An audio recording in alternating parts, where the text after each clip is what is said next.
Hey, greetings, my Tuko Riada donors. How are you doing? Thank you for being you.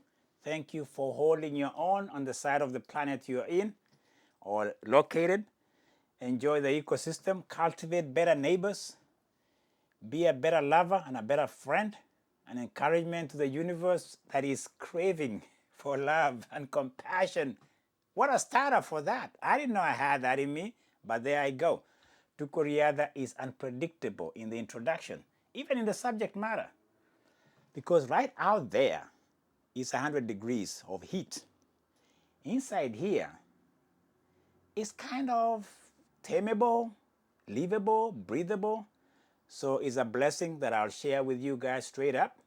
I hope where you are safe, you are delighted to be you. You can stand in front of the mirror and celebrate your personality, your individuality, and hopefully your nationality. Kenya Harambee Stars, the team that I grew up with, the national team of Kenya in football, are at the top of the table in Chan. I don't know what that Chan stands for. It's something around Africa where they, whatever that is, I don't care. They are winning. 7 points. They beat Morocco the other night or the other day. Wow. They are winning? Well, I remember in the 80s, I was in high school in Kamagambo, some western part of Kenya. I was in a boarding school. And I remember I think it was 1982 maybe. There was a finals between Kenya and Uganda Cranes. It was in a stadium, Nakivubo.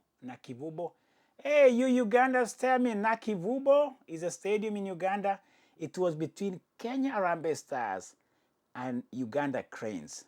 And I remember the tension in the room we were watching. We were not watching, we were listening in the radio.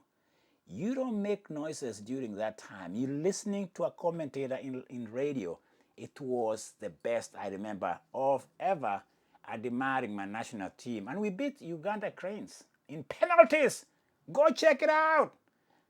Back in the days. That's old. Hey, Tukoriada is sports in every whatever colors. And I hope you're enjoying sports. If you're a soccer fan or football fans, that is global. Enjoy that chant thing in the Eastern Bloc of Kenya. We are hosting it. What's very interesting about Kenya, let me just give a caveat, is we can be having chaos, protest, government and police clashing back and forth. Then there's a moment that just brings us together in the beauty of football. And even the people who are shooting the young people in the protest are now totally embracing the celebration of a team. Life is just funny. How the same shooters are the same people celebrating the winning of the team. Kenya is a very fascinating country. I won't go there that much. It's what it is. I sometimes watch with my eyes closed and it's like, am I saying this correctly? Let's look at this correctly because I have a few things I want to share about refugees. Wakimbiaji wa kisiasa, is that what they call them? What is refugees in Kiswahili? Wakimbiaji? I don't know, something like that. But anyway, let's talk of refugees. Refugees are created, is a byproduct or is a fallout of chaos, hardship, wars, famine, instability, lack of an ecosystem that gives refuge, gives a safety or a sanctuary for a family, a people. It could be ethnic cleansing. It could be the Palestinian genocide. And then we create these conclaves, these places, sanctuaries where they can feel they have a space to breathe. You can talk of Ukraine, and I wonder how the refugees have been assimilated in these parts of the world. You can see where I'm going. If you talk of sports, how do we accommodate? How do we celebrate their love for the sport going into Tokyo? And the World Athletics has created a space or a group of athletes that have been allowed to represent their refugee status because they don't have a country. And so most of them, they've been displaced, as I said in my intro there. And so we have 6 of those that the community of, or the fraternity of World Athletics has created for these athletes. We're going to see what, I think they're going to be having a UNICEF or a UN flag they're going to be carrying, because they don't have a country. And let me give you names to look at if you're interested. We have Farida Abaroge, we have Perina Lokure Nakang, and Musa Sulima. They all sound like they are from Sudan. I'm just guessing.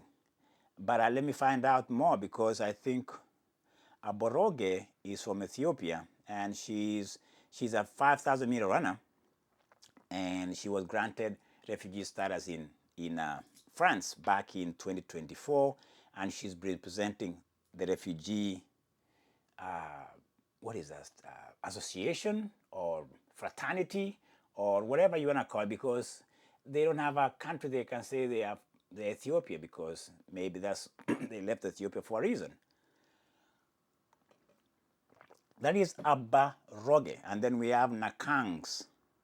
Nakang, whom I think is Perina Lokure Nakang. It is said here that she's a 22-year-old who was based in Kenya. I know of a camp in the northern part of Kenya, and you know the issues in the southern part of Uganda. And now that instability has created some hardship for people who live there. And yes, she's an 800 meter runner at 2:08, which is decent. But that's one of the athletes. And then we have Suleimani, who is an 800 meter runner, and now he does run as a marathon guy. No, he's an 800 meter runner based in Switzerland. He's 21 years old. So I'm mentioning these names so that you can see that as we celebrate the Lower Niles, the Faith Kipyegon, these big, names in track and field, there's another group of athletes that don't have a country. They don't have like I say, their country has not been very welcoming to them, and now they're refugees in different parts of the world, and because of that, they cannot represent the country they are living in as a refugee, and they cannot go back to their homeland. So they are in the middle. They are in what we call persona grata, is that what it is, or non-nationality. And so this to me is beautiful in itself, because we need to celebrate them. Another name here is a marathon guy, Omar Hassan. He lives in Japan. Hold on. By the way, he's sponsored by ASICS, so he's a good runner. And this is quite, to me, exciting to see that the world has embraced these people's status, and World Athletics has accommodated their status and given a place to compete in the World Championship. And for me, as sad as their origins is, at least they have a place they can express themselves and show their talent and their capacity. So Tuko Riadha, as I said, I don't shy away from talking about things that maybe might not be headline news, sensational news, big news.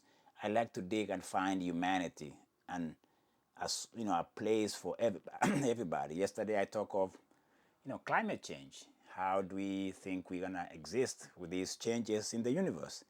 And I think I like something. I want to read something to you guys that Hassan, who raced in the World Championship in Budapest in 2023 and finished 40th in marathon. That is very good. The following year was difficult for him. I'm reading here, both physically and mentally, as his mother and his mentor and the most special person in his life died, and Hassan became responsible for 6 younger siblings. He is a 34-year-old who is based in Denmark, has since returned to running and is now studying automation technology. Hey, man, that's nice. AI? Is that AI? I don't know. Automation technology. And there's one here I'm going to talk about a little bit here. Taguka fled in Democratic Republic of Congo. Yeah, Congo, we've had civil war for ages. And you know what they are fighting for.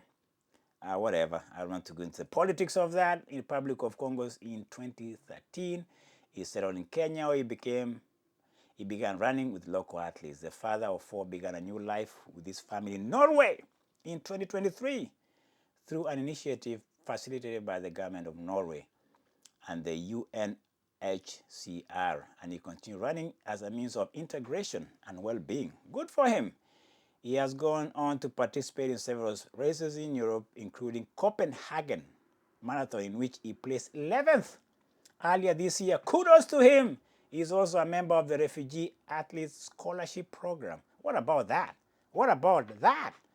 I love these things. I enjoy hearing good news even when there's sadness, when you look at the genesis of why they're refugees.